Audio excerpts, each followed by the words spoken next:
Hey y'all, welcome back to my channel. If you're new here, my name is Megan with Her Courage to Plan. Tonight is day 3 for the scripture reading plan on God's promises.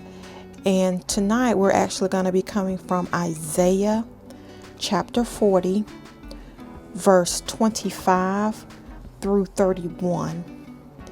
And the title of this promise is Strength for the Weary. So we're going to go ahead and get into the Bible reading. To whom will you compare me? Who is my equal? Asked the Holy One. Look into the heavens. Who created all the stars?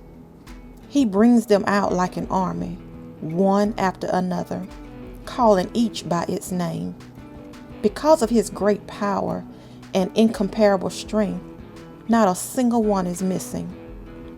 O Jacob, how can you say the Lord does not see your troubles? O Israel, how can you say God ignores your rights? Have you never heard?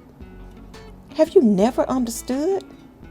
The Lord is the everlasting God, the creator of all the earth. He never grows weak or weary. No one can measure the depths of his understanding. He gives power to the weak and strength to the powerless. Even youths will become weak and tired, and young men will fall in exhaustion. But those who trust in the Lord will find new strength. They will soar high on wings like eagles. They will run and not grow weary. They will walk and not faint. That is the end of our scripture reading for tonight. And we're going to go ahead and do the scripture writing. And I must say, these are some powerful verses, but I'm basically trying to stick to reading the word, writing the word, and going back and meditating. So that is definitely what I'm doing. So we're going to go ahead and start. And of course, I will speed the video along and come back and check in with you guys. All right, I'll see you in a bit.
guys, so this is my scripture writing for tonight, and I hope that you all were blessed as much as I was from reading the Word.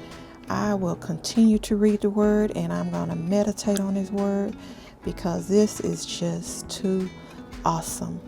And one of the tips that I always say is before you start reading any type of scripture, make sure that you say a prayer before reading the Word of God so that your mind can be clear, you can be open and receptive to what God has to say. I hope that you all have a wonderful evening, and I'll see you back tomorrow. Bye.